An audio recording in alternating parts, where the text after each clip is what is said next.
I think recovery, I think of it as very like, it's multifaceted, but there's three like main components. So like there's the physical recovery of like, yeah, you're not really close to going back into treatment physically, like medically compromised, right? There's also the behavioral recovery of, okay, so I'm not restricting my food, I'm not purging, I'm not binging, I'm not overtraining, whatever it may be.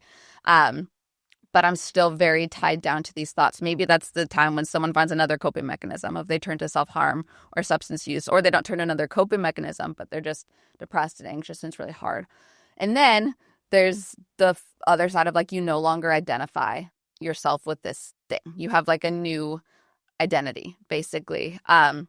Identity is such a big piece of eating disorders and eating disorder recovery. And I really think a lot of mental illness, that those labels and that identity.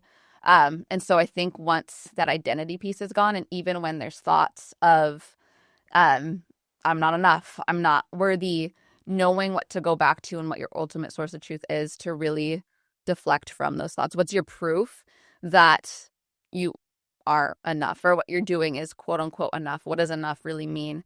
But I think the ability to deflect and no longer be a slave to those thoughts is really recovery to me.